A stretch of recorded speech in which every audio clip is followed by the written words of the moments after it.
Okay, so ang ating pong pinag-aaralan ay yung paring statements of faith. Ito na yung pinakahuli. No? So, ating pong babalikan ang mga ating napag-aralan. Sa bawat organisasyon, sekular man o iglesia ay nakatatag sa mga tiyak at maliwanag ng paniniwala. So ang mga paniniwalang ito ang naggagabay sa mga mithiin at mga gawa nila. Hindi maaring umunlad ang isang iglesia kung sila ay may kanya-kanyang paniniwala at sila ay nagkakanya-kanyang gawa. Kaya po ang JFCM ay isang organisasyon na kung saan ay nakatungtong doon sa pundasyon na itinuro ng mga apostol. At kung ating babalikan ang latay ng pag-iiglesia, ito ay hindi isang organisasyon na sumibol lamang sa pagpapasya ng sino mang gustong magtayo. Ito po ay may pinagsimulan. At yan po ay ang Diyos, isinugo niya ang kanyang monogenes at siya'y namatay, nabuhay magmuli at umakyat sa langit at tinuruan niya ang kanyang mga apostol na humayo at inatasang humayo at ipahayag ang mabuting balita ng kaligtasan. At yung tinuran niya doon sa Caesarea Philippi, at sa batong ito, itatayo ko ang aking iglesia, na kung saan ang Hades ay hindi makakapanay laban dito. So sa turo ng mga apostol, inabot po natin ito kung paano ipinaglaban ng mga apostol at mga Kristiyanong ibinigay ang kanilang buhay. Yun yung tinatayuan natin ngayon. Kaya po, bilang bahagi ng JFCM, mayroon tayong statements of faith. Kaya po kung halimbawa po kayo ay mangingibang bansa o pupunta kayo sa ibang lugar, at kung walang JF doon, anong dapat gawin? Magtanim ng iglesia. Sa anong pamamaraan? Halimbawa, ang layo ng church, di mo pa alam kung ito ay kapareho mo ng tinatayuan ng mga tinuro ng mga apostol. Kung ikaw ay nasanay, kailangan mong magtanim ng iglesia. Bible study muna. So, pamilya mo, mayroong kaibigan. So, doon nagsisimula. Ganun po ang JFCM, yung pagtatanim ng iglesia. So, ito po yung dahilan kung bakit tayo bilang isang iglesia ng ating pinaka-iglesia ay sa Mandaluyong, no? So sa Pangkalatan. At doon ay naroon din ang opisina ng Missions Office para pangasiwaan ang pagtatanim ng mga iglesia. Ito po yung ating mga inaral na ating panukat sa mga paniniwala at gawa. So ating pong basahin. Okay, so sabay-sabay nga po nating basahin. 1, 2, 3. Ang Biblia ay salita ng Diyos na hindi nagkakamali. Ito ang pinakamataas na saligan ng mga pananampalataya at pamumuhay. Pangalawa, ang Diyos ay tatlong persona ng Ama, ng Anak, ng Banal na Espiritu, mula sa walang hanggan at sa walang hanggan. Pangatlo, ang Panginoong Hesus ang salita, Diyos na naging taong katulad natin. Siya ay ipinaglihi sa pamagitan ng kapangyarihan ng Banal na Espiritu. Isinilang sa pamagitan ng Birheng si Maria, namatay alang-alang sa atin. Siya ay inilibing, muling nabuhay mula sa patay sa ikatlong araw at umakyat sa kalangitan. Siya ay babalik upang hatulan ang mga nabubuhay at mga namatay na. Ang lahat ng tao ay nagkasala sa Diyos, sila ay naililigtas lamang dahil sa kagandang loob ng Diyos, sa pamagitan ng pananampalataya sa Panginoong Hesus ng kanyang ginawang pagtubos mula sa kapangyarihan ng kasalanan at kamatayan. Panglima, ang Banal na Espiritu ay ang Espiritu ng Diyos na isinugo sa iglesia upang bigyan ito ng kakayahan na mamuhay ng banal at matagumpay. Sa gayon ay maipasaksi nito ang Panginoong Yesus sa buong sanlibutan. Ang iglesia ng Panginoong Yesus ay iisa lamang. Ito ang kanyang katawan at siya ang pangulo nito, kabilang dito ang lahat ng mga mananampalataya sa lahat ng panahon. Pampito, ang iglesia ay mayroong tungkuling ipangaral ang mabuting balita ng kaligtasan sa lahat ng mga bansa. Ito ay maigaganap niya sa pamagitan ng pagtatanim ng mga iglesia at pagtataguyod ng mga gawain ito sa pamamagitan ng pag-iikapo at pagkakaloob. Ang mga mananampalataya ay kakaunin upang makasama na ang Panginoong Yesus sa walang hanggan. At tapos, ang Panginoon ay babalik upang hatulan ang sandaigdigan at ang mga naririto. Ang lahat ng mga namatay ay bubuhayin muli, hukuman ang lahat ng mananampalataya, hukuman din ang lahat ng hindi nanampalataya. Ang lahat ay mabubuhay na walang hanggan sa iba-ibang kalalagayan. Ang bautismo sa tubig, ang tugon, pananampalataya at pakikipag-isa ng Kristiyano sa Panginoong Yesus. Ang banal na hapunan naman, ang paulit-ulit ng pag-alala at pangakong katapatan sa Panginoong Yesus sa pagtubos na ginawa niya sa atin. At yung ginawa natin kanina, yung tipan na sa pamamagitan ng kanyang buhay. No? So, panghuli, ang kasal o tipang pag-aasawa ay banal at dapat na pag-ingatan. Ito ay makabiblia, panghabang buhay at sa pagitan ng isang lalaki at isang babae. Ano anya yung kasal? Ito ay sa pagitan ng isang lalaki, babae. So, wala hong kasal sa Biblia sa parehong kasarian. No? So, binabanggit po diyan sa pagitan ng lalaki at babae. So, maliwanag po.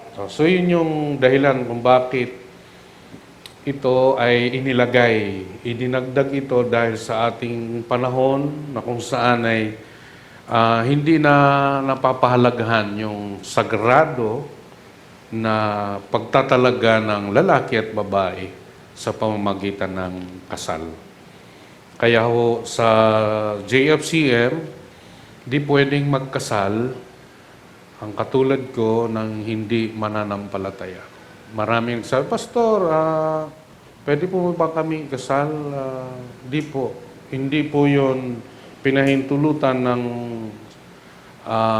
ating bansa at na binigay na lisensya para kung kanino lang magkasal. At pero kung pumunta po kayo ng City Hall, maraming mga fly-by-night na, gusto mo ng ministro na magkakasal. Kahit di kilala, ikakasal nila.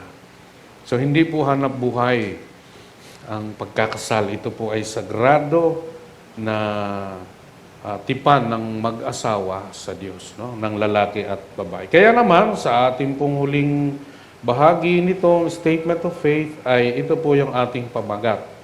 Mag-asawa, magkaisa. So, paano yung pastor? Wala pa akong asawa, byuda po ako o balo po ako. Paano po ang aral na ito? Paano kami? Bata pa kami. Nasa teen period pa kami. So lahat po ito ay para sa atin upang makita natin sa simula't simula pa kung ano yung layon ng Diyos, kung bakit ang lalaki at babae ay kailangang magsama sa pamamagitan ng kasal. Kasi po, alam niyo po, dahil nga may lisensya ako magkasal doon sa mga outreach na hawak ko ngayon, sabi niya, Pastor, may mga membro po kami na hindi pa kasal, may pamilya na. So yung isa, 21 years na silang nagsasama, hindi pa sila kasal. Merong 11 years at saka 18 years. Tatlo yung kinasal ko. Alas 9, alas 10, hanggang alas 11. So, tatlo yun. Kaya ako, yung pa ako. Pero kailangan nung hindi sabay-sabay yung mass wedding kasi mawawalan po ng sacredness eh. So, isa-isa yon. Tapos doon sa isang lugar naman, dalawa. So, may mga anak na sila. So, sa ating pong bansa, at maging sa kay Rafi Tulfo in action. Yung usapin ay patungkol sa pagpapamilya na kung saan ay nagsasama ng hindi kasal. Kaya po deteriorated na ang institusyon ng pagpapamilya sa ating bansa.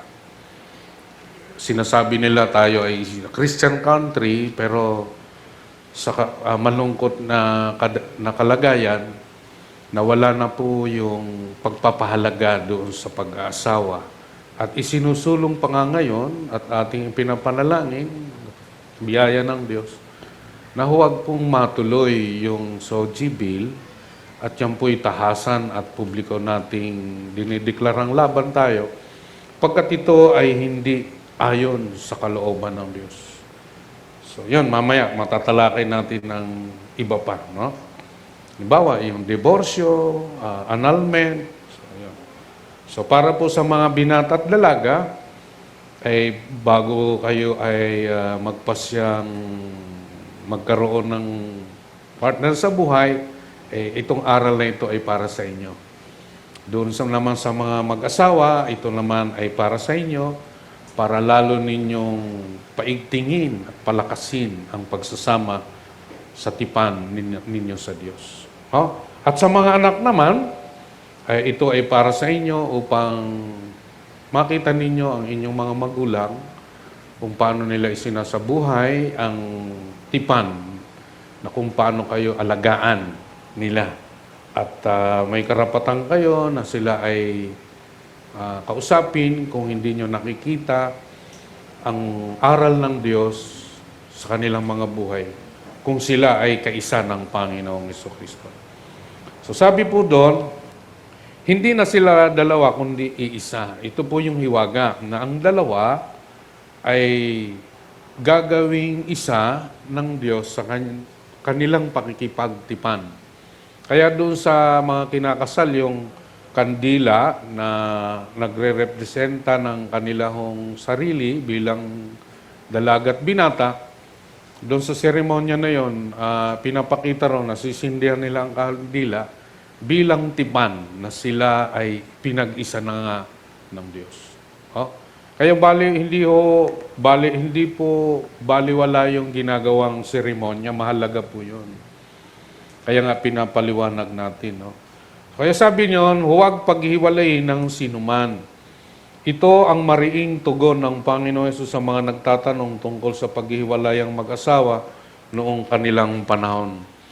So sa gitna ng samot-saring mga paniniwala at panukala, paano po ba natin dapat tingnan at pahalagahan ang tipang pag-aasawa? So paano nga ba? Atin po itong aralin upang maihanay natin ang ating mga gawi at paniniwala sa layunin ng Panginoon sa pag-aasawa. Ating basahin mula sa Aklat ng Henesis, Kabanata 1, 26 hanggang 28 talata. So, atin pong tawagin ang ating tagapagbasa. Pagkatapos, sinabi ng Diyos, "Ngayon, likhain natin ng tao ayon sa ating larawan, ayon sa ating wangis. Sila ang mamamahala sa mga isda, sa mga ibon sa himpapawid, at sa lahat ng hayop, maging maamo o mainap, malaki o maliit. Nilalang nga ng Diyos ang tao ayon sa kanyang larawan. Sila'y kanyang nilalang na isang lalaki at isang babae, at sila'y pinagpala niya. Sinabi niya, magpakarami kayo at punuin ninyo ng inyong mga anak ang buong daigdig, at kayo ang mamamahala nito."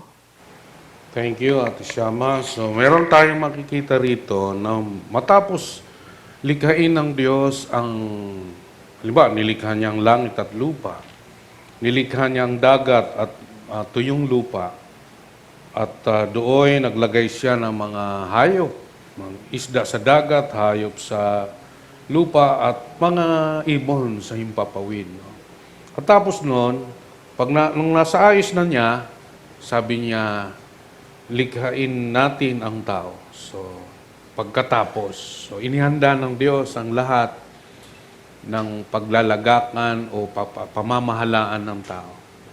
So, ang Diyos, ang layunin niya, yung nilikha niyang daigdig at lahat ng mga bagay, ipamahala niya sa tao. So yun yung makikita natin. Kaya sabi niya, ngayon, inihanda na niya, likhain natin. So yung natin, nung ating paniniwala nung araw, ito ay kausap niya ang Panginoon, Jesus at ang Espiritu Santo. Hindi po. Yung natin po diyan, bagamat hindi ito ang ating aral, ito ay patungkol sa kanyang mga nilikhang makalangit. Yung mga seraphim, mga kokebim, mga anghel sa ating termino. So sila yung mga nilikhang makalangit na kasama ng Diyos at tinatawag silang Elohim. Ang Diyos ay Elohim pero tangi siya at walang katulad sapagkat siya ay si Yahweh Elohim. So sabi niya, likhain natin ang tao. Espesyal. No? Sinabi niya sa kanyang mga likha, at it is good. Nung likhain niyang tao, it was very good. No? Sila, anong pagkalikha, layunin ng Diyos sa pagkalikha na ayon sa kanyang wangis, pagkalikha sa tao, ano yung layunin niya? Ang mamamahala. Saan? Sa mga arwana. Hindi, sa lahat ng isda. O ibon, sa himpapawid, at sa lahat ng hayop. So lahat ng inilagay ng Diyos sa paglalagakan niya, ipinamahala sa tao. So, at hindi lang yon, meron siyang plano. No? So ninalang nga ng Diyos, so pagdating doon sa pagkalikha, ang Diyos na ang naglilikha lamang. Mababasa natin, nilalang nga ng Diyos ang tao ayon sa kanyang larawan. So doon sa Council of Elohim, sabi niya, likhain natin ang tao. So, sa bundok sila ng Eden. So doon ay pinagpasyahan nila, sige po. Kaya doon sa Job 38, mababasa natin doon kung paano ay sinabihan ni Yahweh si Job, ikaw ba ay isinilang na nung nilikha ko ang langit at lupa at pundasyon nito, na kung paano ang mga anghel o ang mga bituin sa langit ay nagagala. No? So, sa paglikha nila ni Yahweh, ang layunin niya, ang sila'y pagpalain. Pagpalain. Tapos, magpakarami kayo. Ngayon, kung ang ikakasal mo ay parehong kasarian, paano ngayon yung pagdami? Di ba? So, ang layo ng Diyos, pag kanyang pagkalikha sa lalaki at babae, ang magpakarami, wag naman sobra. Sabi nila, hindi, sabi ng Diyos ay magpakarami. Paano kung maging steward? Sa aming mga panahon, tinatawag po kami mga baby boomers, no? Mga pinanganak noong 1946 hanggang 1964. So, panahon na yan ay paramihan, no? Nung anak. Kaya kami, 11 lang kami, katulad ni na Ate Sara, no? Di ba? Pero ngayon, mag-anak ka ng 11, pag di ka pa naman lang. Ina ng grabe. Sa probinsya, ganon, paramihan. Yung pinsan namin, 12 rin sila. Sige, paramihan nga, no? So, magpakarami kayo. At ang layo niya, punuin ang daigdig ng mga anak. Na kanyang tatawagin ding mga anak. So, kaya ang nais ng Diyos, ang kanyang mga nilikha ay mamahala. Kaya po yung abundant creation ng Diyos. Pag pumunta kayo ng palengke, mamamangha kayo. Hindi nauubos yung manok, yung isda, gulay. So pag bumiyahe ka ng probinsya, makikita mo, ang dami pang mga lugar, mga bakante na lupa. At mamamangha kayo sa creation ng Diyos. Dito sa Manila, nagsisiksikan dito mga tao. Mas gusto rito nila kasi dito ay merong MOA, ganun, no? So, kaya ang gobyerno may programa balik probinsya, kaya lang hindi kinakagat dahil sa hirap nga ng buhay. So magpakarami kayo. So, kaya doon sa mandato ng Diyos sa tao ang magpakarami. Pero wag naman square root. Sobra-sobra, no? Yung tama lang. No? So ang tanong, ano nga po ba ang tipang pag-aasawa sa mata ng ating Panginoong Diyos? So yung pag-aasawa ay lagi po siyang tingnan doon sa pagtingin ng Diyos. Amen? Sa pagtingin ng Diyos. Una, ito ang tipan ng pagpapaging isa ng Diyos sa isang lalaki at isang babae bilang mag-asawa. So sila ay nagiging isa sa tipan nila sa Diyos ang sila'y magsama bilang mag-asawa. So may katakdaan ang pag-aasawa. Hindi ito dapat na pinagpapasyahan lamang ng dalawang tao nang walang pagsasalang-alang sa kalooban ng Diyos tungkol dito. Kaya po sa mga mananampalataya, inaasahan ng Diyos na ang kanilang pagpapasyang mag-asawa ay ayon sa pagtingin niya, ayon sa kanyang kalooban. Oh. Kaya po pag ang mag-asawa ay dahil na in love lang sila sa isa't isa, tapos ay wala silang pagpapahalaga sa tipan na yon ng Diyos, so magsasama sila ayon sa kanilang kagustuhan na wala sa kanilang agenda na ang Diyos ay makialam sa kanilang pagsasama. Kaya po sa ating panahon, yung nagsasamang mag-asawa, pag hindi nila alam ang tipan nila sa Diyos, tiyak na ito ay magbubunga lamang ng kaguluhan, ng walang kapayapaan. At pagdakay dumarating sa punto ng paghihiwalay. Dahil hindi ito, sinaalang-alang ang kalooban ng Diyos tungkol sa pag-aasawa.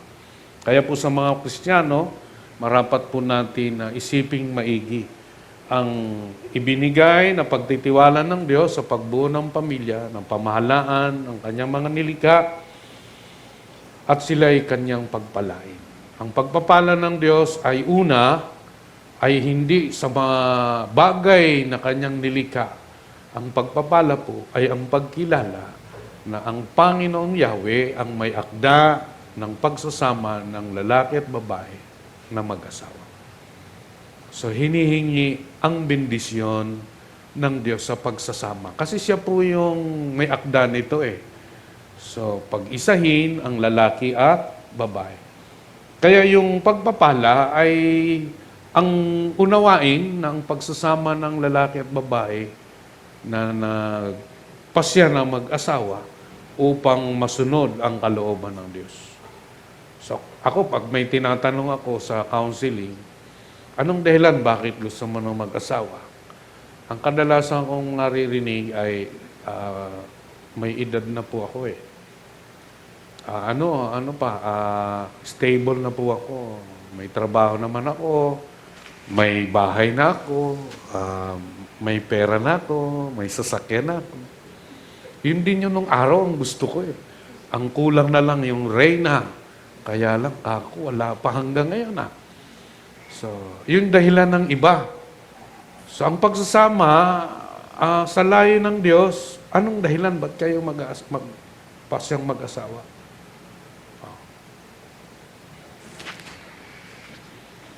Ano? Basta lang happy. Sabi nga nila, happy wife, happy life. Ang layo ng Diyos ang magkaroon ng supling na magiging anak niya. Gusto niya kasing punuin at maging anak niya. So yung pagtitiwala ng Diyos, magkaroon ng pamilya na punuin ang daigdig upang maging anak niya. No? Ito ay isang tipan. So sabi po ron, saksi si Yahweh. O, sino ang saksi sa pagsasama ng pangakong pagpapakasal ng lalaki at babae? Si Yahweh. So sabi ron, saksi si Yahweh. Kaya po yung kasal, may ministro o pastor na nagdideklara ng tipan na yon, pero ang saksi, pangunahin si Yahweh. Kaya sabi niya sa mga Hudyo, kayo'y sumira sa pangako ninyo sa inyong asawa. Pinakasalan, hindi yung nag-live-in lang po kami. Wala po yung sa bokabularyo ng Diyos. Ang sabi ron, pinakasalan. So, nang kayo'y kabataan pa. Anong ginawa nila doon sa pangako nila kay Yahweh na siyang may saksi? Sabi niya, sumira kayo sa pangako ninyo sa Kanya. Yung tipan ay tipan ng lalaki at babae. Sa totoo lang, ang pag-aasawa ng lalaki at babae, hindi siya nakipagtipan sa babae, hindi siya nakipagtipan sa lalaki. Yung lalaki, hindi naman nakipagtipan sa babae. Kanino sila nakipagtipan? Sa Diyos. Siya yung nakipagtipan eh. Para maging isa sila, ang makipagtipan sila sa Diyos sa pamamagitan ng kasal. O yun, kaya nakikipagtipan ang pareho sa Diyos. Kaya lahat ng kanilang mga iniisip, binabala, mga programa sa buhay. Okay, so naiintindihan niyo po yung mga dalagat binata at mga nagpakasal? Tipan sa Diyos. Kaya po pag tiningnan mo ang asawang lalaki o asawang babae, titingnan mo siya ng hindi sa kanyang mga weaknesses, sa kanyang mga kahinaan. Pag hinanap mo lagi ang kahinaan o yung pintas sa asawa mo, pinipintasan mo ang Diyos sa kanyang tipan.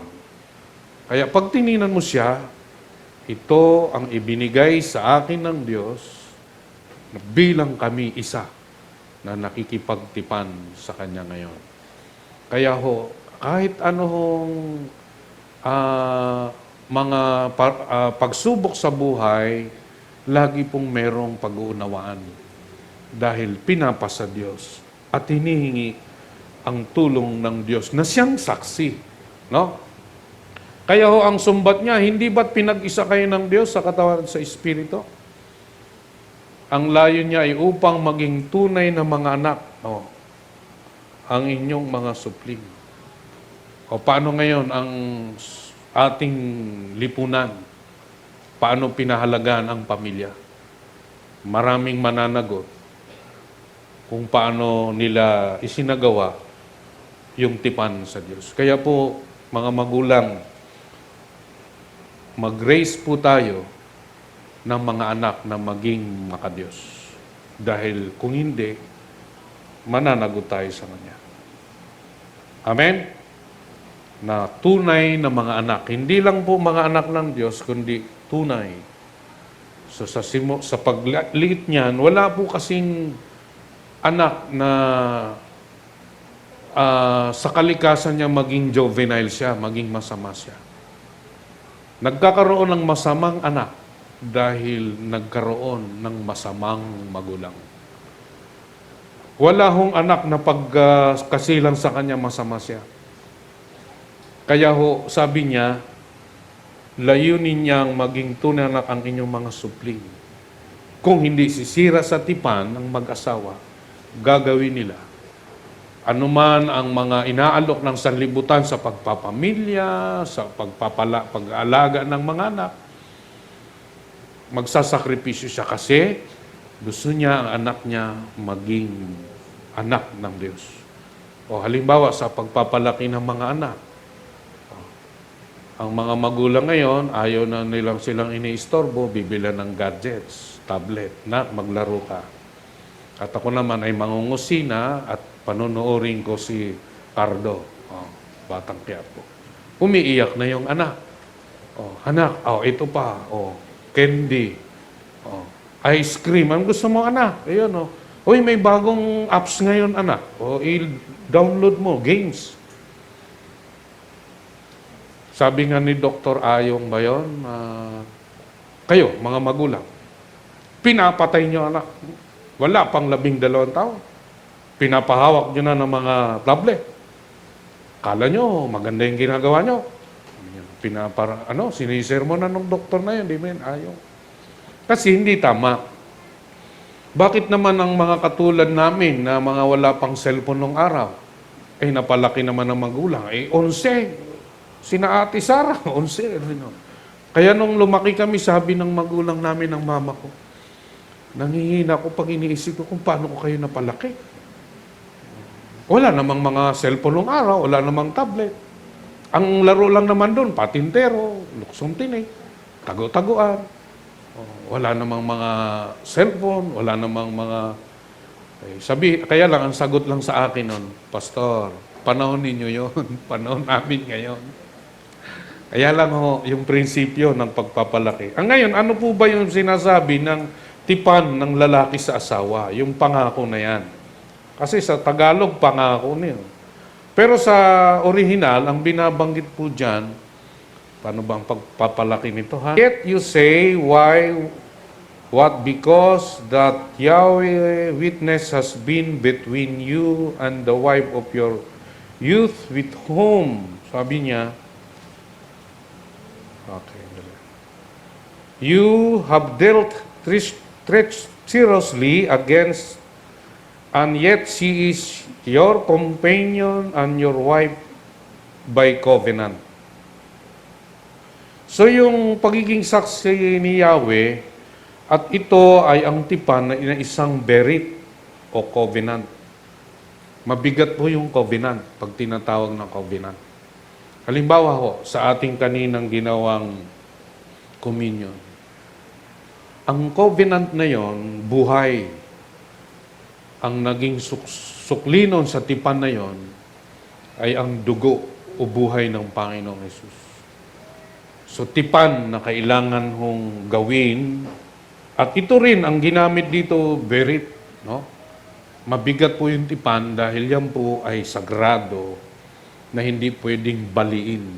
Kaya po mawawala lamang yung bisa nun pag merong namatay na isa. Kaya hindi pwedeng paghiwalayin ng tao. No? Kaya po ang sinasabi dyan na ito ay, ang lalaki ay nagkaroon ng tipan sa asawa at hindi lang sa asawa, tipan niya sa Diyos. So, paano nga ba ito? So, nilikha silang lalaki at babae upang sila ay dumami. So, babasa nga natin muli yung nakadilaw lang, no? 7. Nilalang nga ng Diyos ang tao ayon sa kanyang larawan. Sila'y kanyang nilalang na isang lalaki at isang babae, at sila'y pinagpala niya. So ang sa tao, particular niyang binanggit, lalaki at babae. So kaya po, si Adan, nung nilikha yung babae, na wala hong makita ang Diyos na magiging katuwang, pinangalanan na niya ang lahat ng hayop, ikaw si gorilla, ikaw si kabayo, ikaw si aso. Pero wala pang yung tawag doon, yung askal. Wala pa nung askal nung araw. So nagbago, ano? Ang ngayon, ang magiging katuwang ng tao talaga, ng lalaki, babae. Ngayon, baliktad. Ang nagiging katuwang ng lalaki, aso. Nag-aalaga ng, tuwan-tuwa naman. Yun yung kaligayahan niya at katuwang niya. Hindi po yun ang layo ng Diyos. Layo ng Diyos, ang lalaki ay magkaroon ng katuwang at yun yung babae. So, kaligayahan po ng tao, hindi ang hayop. Nagkakamali kapag hanapin ito sa mga hayop. Dahil kung kaligayahan mong hayop, anong turing sa'yo? Hayop rin. Dahil ang nakakaunawa ng damdamin mo, kung paano, ang pagkawangis mo ay yung tao. So, kayo nga lang, ayaw na yun dahil ang tao, hindi magandang kasama pag nagbabangayan, nag-aaway lagi. Anong sabi? Mabuti pang aso. Pag tao, wala.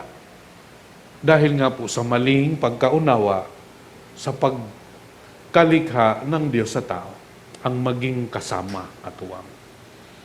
Kaya po sa atin, alam mo po dito sa Bangkal, sabi nila, buti dyan sa inyo, no? Yung mga lalaki at babae, mga dalaga at binata, karamihan ay sila yung nag-aasawa. Tipan. Kasi ang iba, hanggang ngayon ay wala pa rin mga asawa. Bagamat nababanggit natin, pwede naman hong magpamilya sa ibang iglesia. Pero wag namang ibong magdaragit. So, JF din, no? Taga JF din, no? So, yun. O, anong ginawa ng babae? Pinag-isa at sila'y, ano? Ito yung wag nating alisin, pinagpala. Pinagpala ng Diyos. So, ano pa? Ito ay tipan ng panghabang buhay. So, ang babae ay nakatali sa kanyang asawa habang nabubuhay ito. Kaya ho, paano yan, pastor? Nakatali pa rin ako sa asawa ko. Gayong ako'y binubugbog na. Paano ngayon? Habang buhay ba akong magiging martir? Mamaya, tatalakayin natin yan. So, dito, sasabihin nila, ay balob lang pala yung inatasan na, na mag-asawa. Uli. Pero makikita natin, ba't ko ba nabanggit nyo? Kasi sabi rito, kapag namatay na ang lalaki, ba't ba lalaki, hindi na babae? Kapag namatay ang lalaki, bakit lalaki ang binibigyan ng emphasis dito ni Pablo? Bakit naman hindi naman kapag namatay ang lalaki o babae? Di ba? Bakit lalaki? Kasi ang lalaki yung pinamahala, no? So, ang tipan na yon ng lalaki, yung bilang ulo ng kanyang pamilya, ng kanyang asawa. So, sabi niya, nakatali habang nabubuhay ito. No? Kapag namatay ang lalaki, ang babae ay malaya ng mag-asawa. I'm free. So, malaya ng mag-asawang muli. Sa sino mang maibigan niya. Ay, pwede naman pala, pastor. Ay, tapusin muna natin. Sabi diyan, ngunit dapat ay isa ring nananampalataya sa Panginoon. So, wag hong tuldukan doon sa pwede namang sinong maibigan. No? Sabi naman, pastor, kahit pala sinong maibigan, hindi. Ang sinasabi diyan, kung namatay ang lalaki, kung ang babae ngayon gustong mag-asawa na kanyang maibigan, pero mananampalataya rin. Amen? So, yun. Ang lalaki, ang babae ay magpapasako po nakatali sa kanya. Habang nabubuhay din ang babae, ang lalaki nakatali sa kanyang asawa. Dahil yun ay pinag-isa ng Panginoon. So, ayaw ng Diyos na sa paghihiwalay. So, ito po ay pagsumbat ni Yahweh sa mga pari at maging sa mga Hudyo na kanyang bayan. So, hindi ko nang babasahin nila lahat. Yung 15, pabasa uli ako hanggang 16. Hindi ba't pinag-isa kayo ng Diyos sa katawan at sa Espiritu? Ang layunin niya ay upang maging tunay na mga anak ng Diyos ang inyong mga supling. Kaya't huwag ninyong pagtaksila ng babaeng pinakasalan ninyo nang kayo'y kabataan pa. Nasusuklam ako sa pagpapalayas at paghihiwalay ng mga mag-asawa, sabi ni Yahweh, ang Diyos ng Israel. Napopoot ako sa taong gumagawa ng kalupitan sa kanyang asawa. Kaya nga, maging tapat kayo sa inyong asawa. Thank you, Ate Shama. Sabi po ron, nagasusuklam si Yahweh saan? Sa mga nagpapalayas at paghihiwalay ng mga mag-asawa. Kaya ito po yung totoo. Kapag ang mag-asawa ang sila'y maghiwalay, ito ay kinasusuklaman ni Yahweh. Ang kausap po ni Yahweh ay ang kanyang bayan ng Hudyo. So, titingnan natin kung ano yung turo ni Moises mamaya. Sabi ni Yahweh, ang Diyos, napupuot ako sa taong gumagawa ng kalupitan sa kanyang asawa. Halimbawa, ginagawa mo siyang punching bag. No? Yung mata, ayaw mo na siya ay naglalagay ng mga eyelashes, gusto mo itim. No? Mga ganun. Gusto mo siyang laging regaluhan ng bituin. Yun, napupuot si Yahweh sa mga taong gumagawa ng kalupitan. Nung araw, sa mga counseling, ang lalaki ay binubugbog. Pero ngayon sa ating panahon, may mga reported cases din na ang lalaki binubugbog ng asawang babae. Naniniwala ho ba kayo ron? Meron po. Kaya ho ko yung mga asawang lalaki, siguraduhin nyo kung nag-aral ng Aikido, yung asawa ninyo. Baka kayo yung bugbugin. Pero wala naman nun sa taga-Bangkal. Amen? Wala niyan sa Pasig. No? So lahat ng mga taga-JF. So anong sabi? Nasusuklam sa naghiwalay, napupuot saan? Sa mga nananakit o kalupitan. Ang kalupitan po ay hindi lang pisikal, maging emosyonal. Kapag nagsasalita ka ng mga lahat negatibo, so nagkakaroon ng low self-esteem yung asawa mo. Imbis na dapat nag-aayos, hindi na nag-aayos kasi pinagmamalupitan. No? So, pinahintulutan ang paghihiwalay dahil sa katigasan ng kalooban. So, ito yung tanong ng mga pariseo. Sabi ron, ngayon, naayon ba sa kautusan na palayasin at hiwalayan ng lalaki ang kanyang asawa sa kahit anong dahilan? Meron silang tinugtong kahit anong dahilan. Sabi ng mga pariseo. So, anong sagot ng Panginoon? Hindi ba ninyo nababasa sa kasulatan? So, ang binabalik saan? Kasulatan. Kaya po yung mga modernong mga pagpapaliwanag patungkol sa pagpapamilya, pag-aasawa, hindi po pwedeng pasubalian na dahil sa teknolohiya at dunong ng tao, ay doon sila hahawak ng mga pagpapatibay sa kanilang pagpapasya. Kundi ang binabanggit ay ng Panginoon na babasa sa kasulatan. Na ano? Babalikan na sa pasimulay, nilalang ng Diyos ang tao na lalaki at babae. So, at siya rin ang nagsabi. Sino ang nagsabi nung nilikha ng Diyos ang lalaki at babae? Dahil dito'y iiwan ng lalaki ang kanyang ama't ina at magsasama sila ng kanyang asawa at sila'y magiging isa. Ayan. So, hindi naman babay, papa at mama, magsasarili na kami, bahala na kayo sa kakainin ninyo. Hindi yun ang ibig sabihin doon na iiwan. Iiwan upang magsama silang isa. At sa kanila hong mga pamumuhay, ang lalaki ay kanyang maipapairal ang bilang tagapanguna ng pamilya. Mahirap po sa isang lalaki na sa isang bahay ng kanyang manuga o ng kanyang biyenan, magulang, mamamantsaan ang kanyang mga pagpapasya. Kasi bakit? Mag-asawa nag-uusap, naririnig ng magulang. So, hindi ka ngayon makapagsalita ng malaya. So, kuminsan naman, dahil sa pagmamahal ng anak sa anak niya, na napangasawa ng iba, pinakikialaman yung desisyon. So, yun yung di maganda. Kaya iiwan, hindi para pabayaan, kundi sa kanilang pagpapamilya, makapagpapasa sila ng malaya. So, hindi yung, teka muna, itatanong ko muna si Mami, Daddy, yung sa gagawin natin. Ba? So, hindi po yung tama. Yun yung dahilan kung bakit kailangan silang maghiwalay sa kanilang mga magulang. Pero, siyempre, bibisitahin naman, o bibigyan ng pagkain, di ba? O kukumustahin, mag-aalaga. Kumisan ngayon kasi, ang iba naman,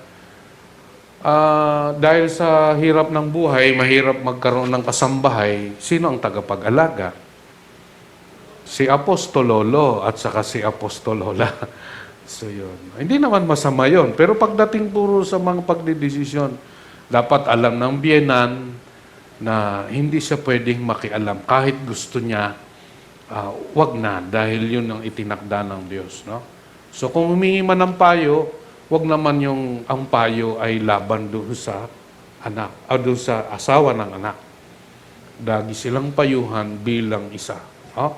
So, hindi na sila dalawa, kundi sa kaya't ang pinagsama ng Diyos ay huwag paghiwalayin ng sinuman. So, bakit ipinahintulot ang paghihiwalay? Ipinahintulot ni Moises, sabi ron, na palayasin at hiwalayin ninyo ang inyong asawa dahil sa katigasan ng inyong ulo. So ngayon, ganito. Kung hindi mananampalataya at hindi nakipag-isa sa Panginoong Yesus, ang diborsyo ay para sa kanila. Kasi nga, binubugbog nga naman.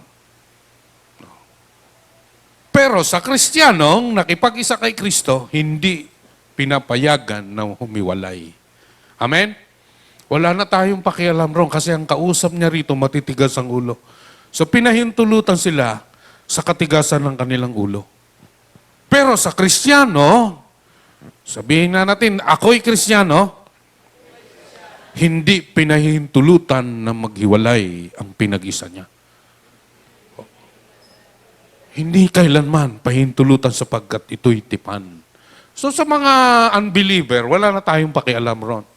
Kaya po yung halimbawa, isulong ng gobyernong ito ang diborsyo. Hindi ko natin kayang pigilan yon. Kasi nga sa panahon nga nila I am not pro-divorce. Pero kung yan ay ang pinagmamalupitan na asawa ay makalaya sa bugbog, pagmamalupit nito, meron din kasi hong mga grounds, no? Para mapawalang salang kasal. Pero sa Kristiyano, sa simula't simula pa, hindi pwedeng maghiwalay. Kaya ho kasi, kung may problema ang mag-asawang Kristiyano, nakagawa ng paraan. Ang magkaroon ng pagpapakumbaba sa harap ng Diyos at sa bawat isa. Magpatawaran, saliksikin ng sarili, magbulay-bulay ng salita ng Diyos, magpasakop sa Diyos. No? So ito ay tipan na para sa magkauri. So, sabi ron, dapat ay isa ring nananampalataya sa Panginoon. Kaya kung ikay, binata, maghahanap ka ng mapangasawa, huwag mong hahanapin ito ng labas doon sa kanyang katawan, kanyang iglesia. O sa mga nakipag-isa sa Panginoon. Kasi kung hindi, saan ka nakabali ngayon sa paghahanap sa mapapangasawa mo? Saan? Sa pisikal, sa ganda, sa yaman, sa kanyang katangian, pero wala siyang Diyos. Kaya ho, ayaw ng Diyos. Kasi sisira't sisira yan sa tipan. Mahirap po kapag ang pag-asawa ng Kristiyano at hindi ay dahil sa kanilang nararamdaman. Pag yan ay nagkaanak na at ang asawa niyang sexy, naging drum na yan, mag-iiba na yan. Bakit? Mali ang pundasyon ng pagsasama. Kaya po, dapat mananampalataya rin. So, ano yung asawa para kay Adan?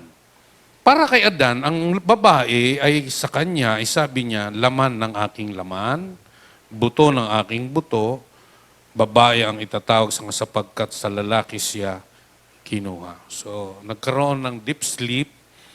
So, doon ay kinuha yung isang bahagi ng tadyang at siya ay hinubog maging babae na maging katuwang niya. Kaya sabi rin, itong dahilan, kaya iniiwan ng lalaki ang kanyang ama't ina, nagsasama sila ngayon at sila'y nagiging isa. Mapupulfill ng lalaki ang kanyang pagkatao bilang lalaking pangangasiwaan, pamamahalaan ang daigdig, ang kanyang mga nilika, nakasama ang babae. Amen? So, hindi po pwedeng pareho. Tuloy natin. Asawa para sa mga Israelita, yan. Huwag kayong papayag na mapangasawa ng inyong mga anak ang kanilang mga anak. Kasi nga, mga heathen people. Wala silang Diyos. Sapagkat tiyak na ilalayo nila ang inyong mga anak kay Yahweh. So pag mag-asawa ng hindi pareho, ano ang magiging tiyak na mangyayari? Ilalayo nila ang inyong mga anak. Kanino? Kay Yahweh. Kaya po mga babae, mga dalaga, huwag ninyong bigyan ng panahon, attention at paghanga sa isang binatang hindi mananampalataya. Huwag kayong ma-pressure kapag ang mga kaklasyo, kaibigan nyo, may mga boyfriend, girlfriend, at inyo na rin isusubo ang sarili nyo para maging in kayo sa barkada. maiging ang kayo'y maging in sa Panginoon. Amen? Huwag ho ninyong tingnan sila. At humanga kayo nang hindi nyo bibigyan ng pabor. Ang pambobola, ang alam nyo naman ng mga lalaki, ay may kalikasang pagiging bolero. Amen? O papapatango si Kim eh. O may kalikasan pong pagiging bolero. Halimbawa, sabihan ka na lang ng binata, alam mo, ang ganda mo. Pag di ka naman patulugin yan, di ka makakatulog yan. O, ibig mo, merong naghahanga sa'yo. Yung pala, nambobola. Bigyan ng jacket yan. Mga ganun. So, kaya po, iwasan, no? Kasi ang mangyayari, ilalayo nila ang inyong mga anak. So, mga magulang, subaybayan ninyo ang inyong mga anak. Kung merong mga gumigilid-gilid, no? Naghahatid sa inyong bahay. Ayan. Kasi po ngayon, lalo na mga millennials, hindi na mahalaga yung ligawan. MU tayo, ha? So, pag nag-click tayo, tayo na. Hindi ganon. So, dapat yung mga kaugaliang Pilipino, ayun, pag kayo'y manliligaw, kailangan kayo ay nakatapos na ng pag-aaral. O, di ba, Kim? O, tapos, magpapaalam kayo sa magulang ng inyong liligawan, ako po ay pumunta rito, malinis ang aking budhi. Ipinapaalam ko po sa inyo, ako po ay binata. Narito po ang aking birth certificate, ang aking senomar. So yan, ha?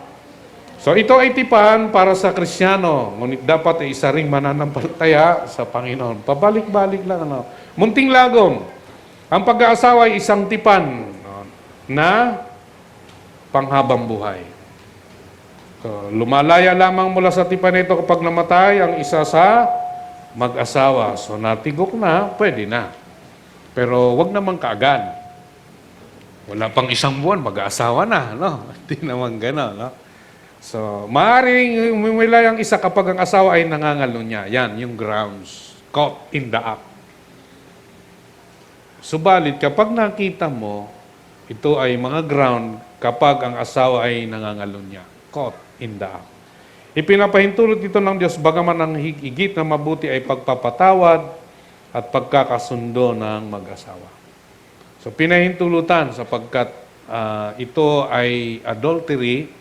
Kasi po ang adultery, yung fornication, kapag pumatol ka sa isang babae na hindi sa basbas ng kasal, ikaw ay nakikipag-isa sa kanya.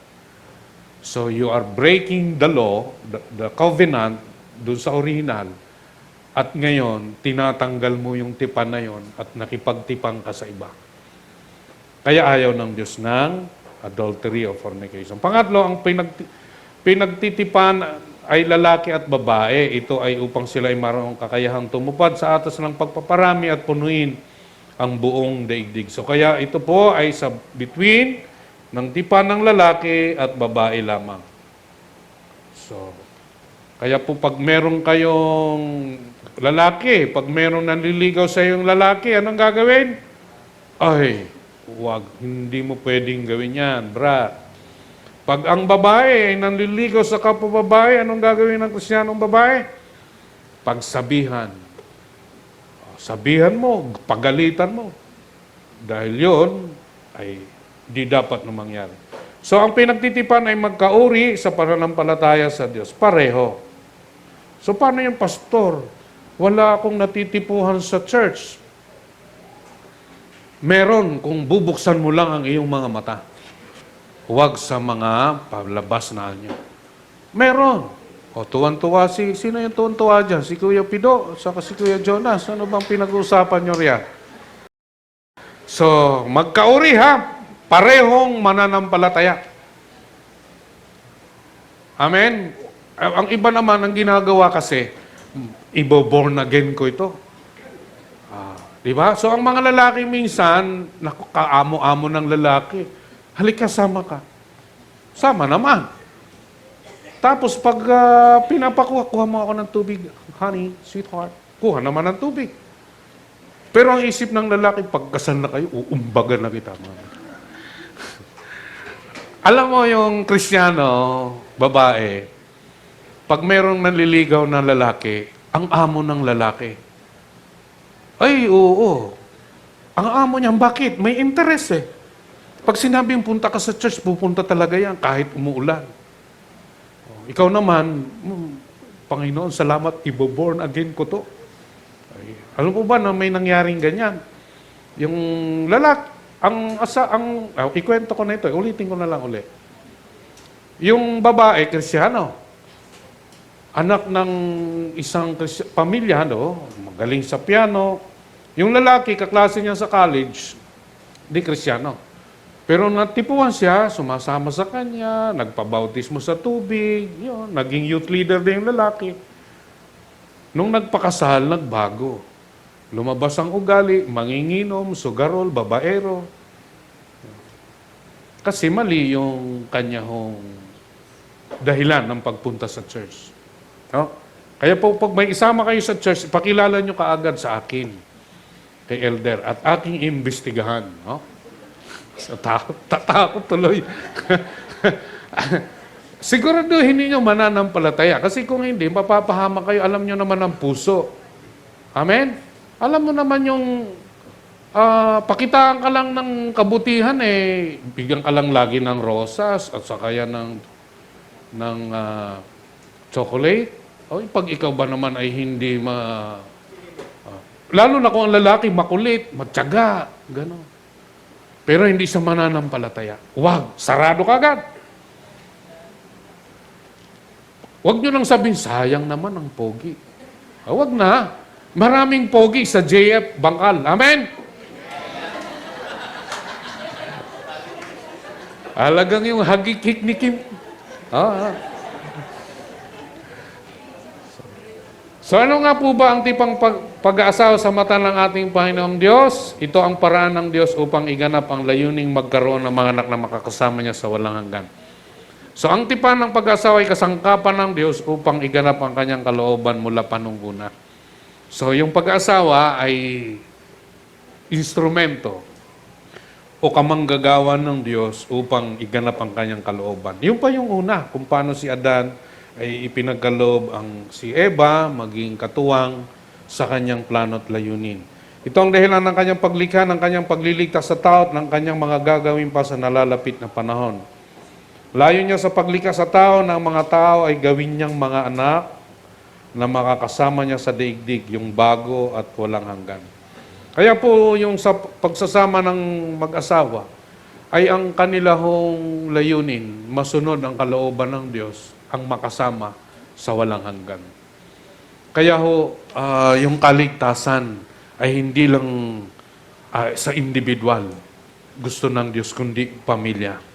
Kaya di ba sabi doon sa Warden, believe in the Lord Jesus Christ, you and your household will be saved. Gusto niya, pamilya. No? So, pabasa uli ako, lahat na ng 3 hanggang 4, 5, Ate Shama. Efeso, Kabanata 1, talata 3 hanggang 5. Purihin ng Diyos at Ama ng ating Panginoong Hesukristo. Pinagkalooban niya tayo ng lahat ng pagpapalang espiritual at makalangit dahil sa ating pakikipag-isa kay Kristo. Bago palikhain ng sanlibutan, pinili na niya tayo upang maging Kanya sa pamamagitan ng ating pakikipag-isa kay Kristo, upang tayo'y maging banal at walang kapintasan sa harap niya. Dahil sa pag-ibig ng Diyos, tayo'y Kanyang pinili upang maging anak niya sa pamamagitan ni Hesukristo. Iyan ang Kanyang layunin at kalooban. Thank you, Ate Shama. So, si Pablo hindi niya mapigil ang kanyang sarili. Sabi niya, purihin ang Diyos at Ama ng ating Panginoon Jesucristo. Bakit? Naunawaan niya yung layon ng Diyos sa simula't simula pa. Ngayong bago pa likhain ang sanlibutan, pinili na niya tayo. Sino yung tayo? Sino yung pinili niya? Hindi yung mga hayop, kundi yung nilikha niya sa kanyang wangis.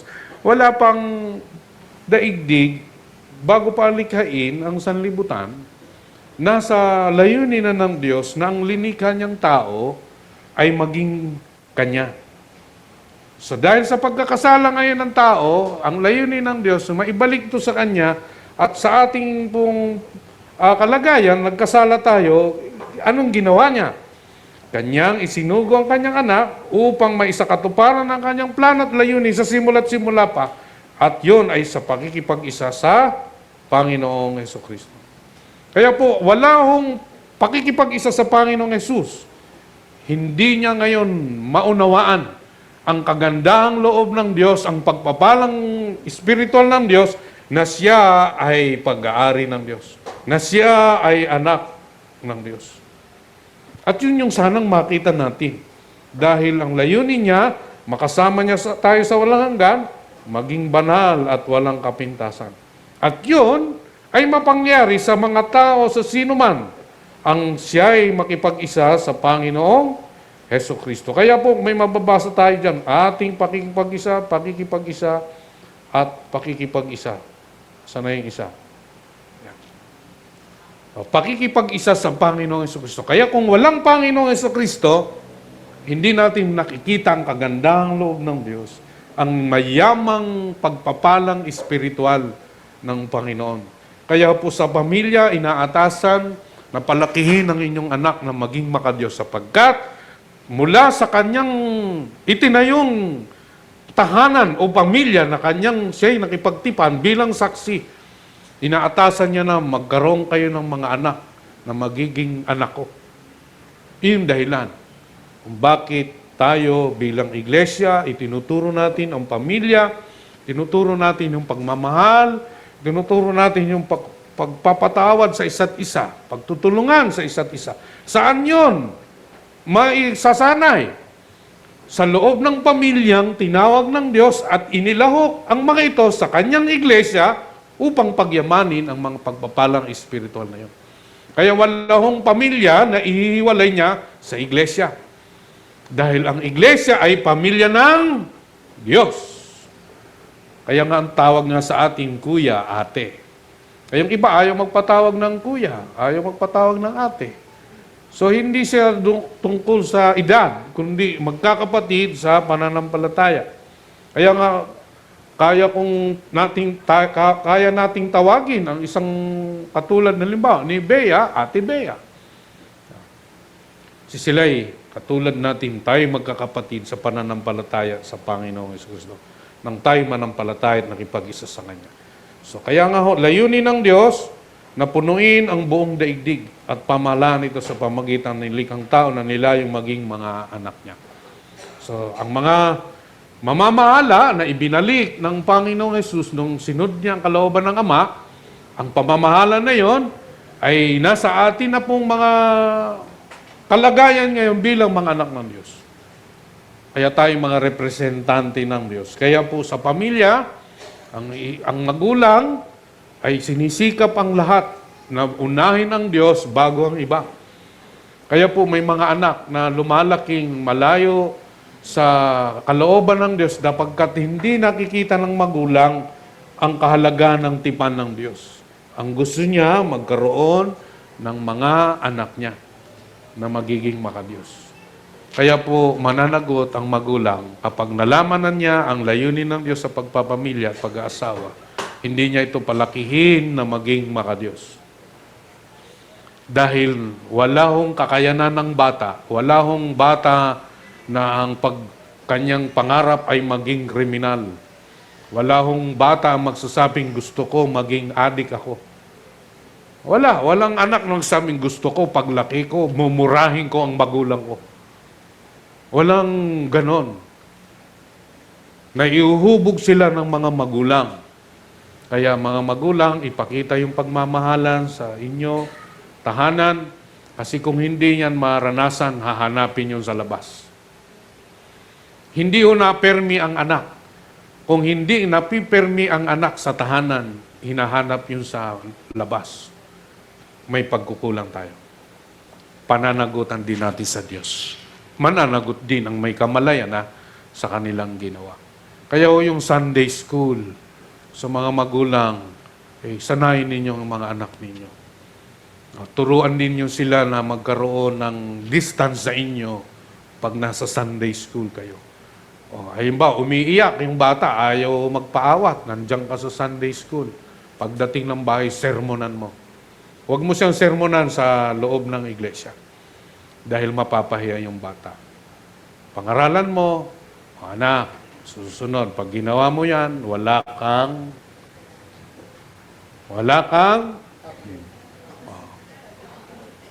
Huwag hong sanay ng bata ng sinusuhulan. Kasi ang tama, yan ang gusto ng Diyos. Amen? Kaya pag yan ay ganyan pa rin, mga tatay, kausapin nyo ang inyong anak at ang inyong asawa na tama ang... Kasi bakit nagagawa ng ibang magulang? Kayo hindi niyo magawa. Tama? May mali. Kasi yan ay pinapahubog sa atin ng Diyos. Kaya bigyan nyo ng leksyon. No? May alam na yan. Alam nyo po ba ang bata? Yung panlaban ng bata? Para ang magulang ay manlambot o bumigay. Anong panlaban ng bata? Iyak. Paiyakin yun ang paiyakin. Sabi nga ng kapatid ko, alam mo, iyakin ka. Sabi ko, iyakin ka nung araw. Ako kuya kasi, ba't ako umiiyak? Kasi gusto kong sundin ang gusto ko. Kaya pag ayaw pa rin, tinutodo ko yung iyak. Tinutodo niya hanggang sa kakapagod pala pa kuya ang kakaiyak. Titigil din yan. Kung hindi naman yan, wala namang lagnat, wala namang niraramdam, paiyakin nyo. Exercise pa nga sa baga yan eh. Tama? Ano ngayon? Kung nakakabulaho na sa kapitbahay nyo, soundproof nyo yung kwarto. Kasi po, dapat silang turuan. Kaya dahil dito, pare-pareho ang atas ng Diyos sa bawat panibagong pagsisimula ng tao sa kasaysayan, magparami sila at punuin ang daigdig. Ito ang iniutos sa unang lalaki at babae. Ito rin ang iniutos ng magsimula uli kay Noe. Pangalatin ninyo ang daigdig. Pangatlo, ito rin ang dahilan bakit ibinagsak ang Babel at ikinalat ang mga tao. Di ba? Dahil ang tao gusto na lang doon sa Shinar, doon na lang sila mamalagi. So, sabi ng Diyos, pangalatin ninyo. Ang gumawa ng daan ng Diyos at pinaghiwalay sila nung pinagulo niya ang kanilang wika at nagkaroon sila ng pagpapasya na magwatak-watak na dahil yun ang layo ng Diyos. Pang-apat, ito rin dahil lang bakit tinangi ang Israel, ginawa ito ng Diyos upang sila ang pagmulan ng Mesiyas at ipangaral siya sa lahat ng mga bansang nahiwalay sa Diyos. So, pinagtiisan niya at pinagtyaga ng kanyang bayang Israel upang ang Mesiyas ay doon panganak sa isang pamilya. No? Sa gayon, ang sino mang makabalik ay magiging mga anak niya na makasama sa walang hanggan. Panglima, ito rin ang dahilan kung bakit ang Panginoon ay tinatawag na huling Adan sa pamagitan niya at lahat ng nakipag-isa sa kanya, na isa sa katuparan ng isang panimulang layunin niya para sa tao. Si Adan, ang unang Adan, di niya nagawa. So, ang ginawa ng Panginoon Jesus, sundin ang kalooban ng Aba, siyang tinatawag niya huling Adan, dahil ang original na plano ng Diyos, ang tao ay pamamahalain niya, at yun ay mangyayari sa kanyang muling pagbabalik. Sa atin, pinaparanas na yung kapangyarihan na yun. Paano tayong mga anak, may access tayo sa langit, may access tayong sa watain ang ginagawa ng mga masamang Elohim na nasa kaigalawang langit, at tayo ay pamahalain maging yung mga masamang espiritu ang sila'y mapalaya sa ngalan ng Panginoong Jesucristo. So yon ay pinapamahala sa atin ng Diyos. Dangan nga lamang ang tayo'y magtalaga ng ating sarili sa Diyos. So ang iniutos sa simula pa lamang, magpakarami kayo at punuin. Hindi na natin babasahin. Ang iniutos kay Noe, hindi, magkaroon kayo ng maraming anak at punuin ninyo ang inyong supling, ang buong daigdig. So, ang ginawa sa mga tao sa Babel, dahil ayaw nila, sabi noon, ang mabuti bumaba tayo at guluhin ang kanilang wika upang hindi na sila magkaintindihan. Maraming dahilan kung bakit ang tao ay ayaw magpasakop sa Diyos. Pero ito, tingnan ninyo ha. Ang Diyos, kumikilos pa rin sa gitna ng pagsuway ng tao. Kapag ang Diyos ay nagdisiplina, Kapag ang tao nadidisiplina, paano mo malalaman kung ikay dinidisiplina ng Diyos? Kung napapalayo ka na sa Diyos at nagiging komportable ka na sa iyong pamumuhay na malayo sa Diyos, didisiplinahin ka ng Diyos. So halimbawa po, narinig ko sa isang mangaral, sabi niya sa Malakay, I love Jacob and I hate Esau. Anong ibig sabihin na? Kaya pag binasa natin yon, mahal ko si Jacob at napupuot ako kay Esau. Anong ibig sabihin nun? Minsan mali ang ating pagkaunawa. Tama po ang aking narinig. Sabi niya, si Esau, ang pangalan niya Esau, pinagpala siya ng Diyos.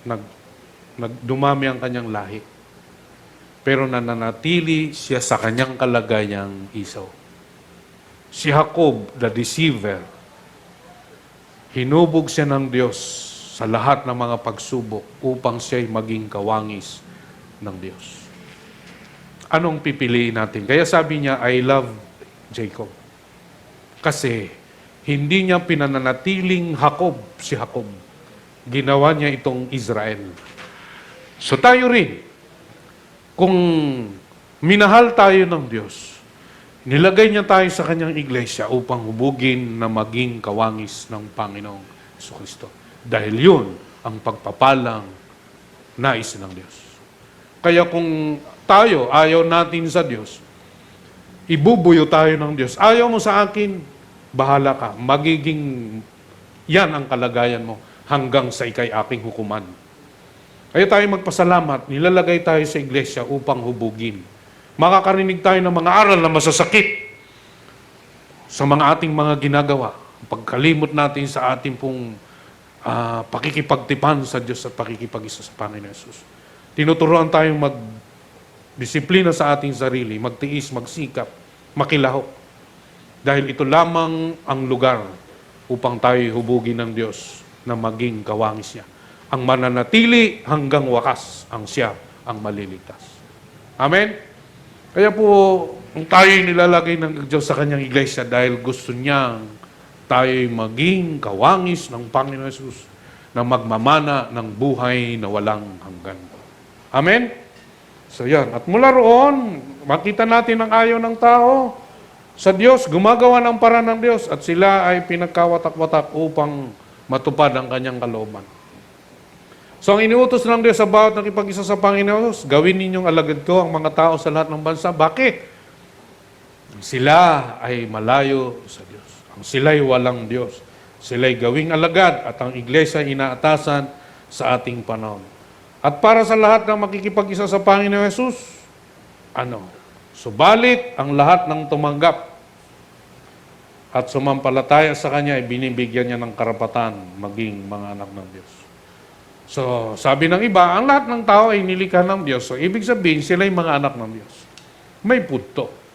Pero sila ay anak ng Diyos sa lipi ni Adan na magnamana ng kalikasang magkasala at siya ay parurusahan kung hindi sa magbabalik loob sa Diyos sa pamagitan ng pakipag-isa sa Panginoon Jesus. So, ang may karapatan at pinagkalooban ng Diyos, yung nakipag-isa sa Panginoong Jesus na tawagin niyang anak na magmamana ng buhay na walang hanggan. Kaya hindi mabibigo ang Diyos sa kanyang panimulang layunin. So, pabasa po ako sa talatang 3. Yan, malapit na po tayo. Narinig ko ang isang malakas na tinig mula sa trono. Tingnan ninyo, ang tahanan ng Diyos ay nasa piling na ng mga tao. Maninirahan siyang kasama nila at sila'y magiging bayan niya. Makakapiling nilang palagi ang Diyos at siya ang magiging Diyos nila. At papahirin niya ang bawat luha sa kanilang mga mata. Wala ng kamatayan, dalamhati, pagtangis, at paghihirap sapagkat lumipas na ang dating mga bagay. Amen. So, tingnan ninyo, sabi po na tinig mula sa trono. Ang tahanan ng Diyos ay nasa piling na ng mga tao. So, sino ang naggawa ng bagay parang tao ay makapiling niya? Siya mismo. So, dahilan kung bakit tayo, iglesia, nagtuturuan upang hindi mawala yung pamamag-asa sa pangako ng Diyos. Pag sinabi ng Diyos, tutuparin niya. Sabi niya, tingnan ninyo, ay nasa piling na ng mga tao. Sinong gumawa? Gusto ng pamilya? Ginawa niyang lahat. Sa simula ng kasaysayan hanggang sa katapusan. Ang Diyos, ang kanyang tahanan, sabi ro, nasa piling na ng mga tao. So, alam niyo po dito sa mundo, kahit gaano kagara ang bahay mo, kahit saan ka eksklusibong bahay, hindi ka masaya. Marami hong mangyayari sa magulong sanlibutan ito. Maganda nga ang subdivision mo, maganda nga ang bagarang bahay mo, wala ka naman Diyos. Kontento ka nga sa buhay mo, paglabas mo naman ng gate mo, sasalubong sa iyo mga masamang tao. Maruming paligid, walang disiplina. Ito ba yung tahanan? Ito ba yung daigdig na gusto natin? Kakanya-kanya. Meron nagkakasan ng baril. Diba? So, magulong mundo. Pero may pangako ng Diyos eh. Maninirahan siyang kasama nila. Sino yung siya? Hindi ang tao. Ang nagpasya, ang Diyos, ang may layunin. Maninirahan siyang kasama nila. At sila, tayo, na makikipag-isa kanya ay magiging bayan niya. O ngayon, darating na eleksyon, kapitan, ang dami-dami ng mga pakulo, nakakasawat, nakakayamot minsan. Makadiyos, matulungin, serbisyo. Ito ba yung sanlibutan? Ito ba ang gusto nating tirahan? Itong boto natin, sabi ng mga iba, kung iboto ko yun, magpapayaman uli yan. Ay, ganun to yung sistema ng mundo eh. Pero mabuti na lang, may pamilya ang Diyos at tayo yun. Amen? So tayo naman, dapat na mamag-asa dahil ang gusto niyang makapiling niya nilang palagi ang Diyos at siya ang magiging Diyos nila. So, yun, ang layunin ng Diyos. Mamamag-asa tayo. At hindi yun magiging buhay kung tayo ay tatalikod at di makikipag-isa sa kanyang iglesia. O, papansinin niyo, pasalamat ka sa Diyos. Minsang nalayo ka sa Kanya, nabuhay ka sa sanlibutan. Nawawala ng karunungan kaalaman sa layunin ng Diyos. Magpupursigi kang mabuhay ng matagumpay ayon sa iyong abilidad. Pero nabubulag ka sa totoong layunin ng buhay. Pero salamat sa Diyos, ibinabalik ka. At itinita talaga ka sa iyong, ikaw ang iyong sariling italaga mo sa Kanyang iglesia. Dahil dito tayo ay inuubog ng Diyos bilang pamilya. At papahirin niya ang bawat luha sa kanilang mga bata.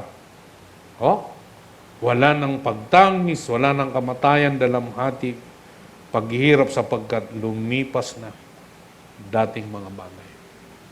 So yun ang plano ng Diyos. No? So, nais ng Diyos sa simula at walang hanggan, ang mangyayari pa rin sa walang hanggan. Dumating sa kasaysayan ng pagtawag niya kay Adan, kay Noe, kay Abraham. At kung paano, Panginoon Jesus, inialay ang kanyang buhay. No? Inialay ng Panginoon ang kanyang buhay. At dumating, kung tayo naman mag-asa, ngayon bilang iglesia, mangyayari ang abomination of desolation, Antikristo, magkakaroon ng rapture. Sa lahat ng ito, daraanan yung puot ng Diyos. Maraming mga mamatay at pupugutan ng ulo. Kaya po, asamin natin na tayo ay mapabilang sa kakauni ng Diyos. Malapit na. Huh? So, bilang pong paglalagom, ang tipan ng pag-aasawa ay itinatag ng Diyos. Mula pa sa simula ng kasaysayan ng tao, ito ang pinili niyang kasangkapan. Pinili niya ang pagpapamilya upang iganap ang kanyang layuning pagpaparami sa mga anak na makakasama niya sa walang hanggan.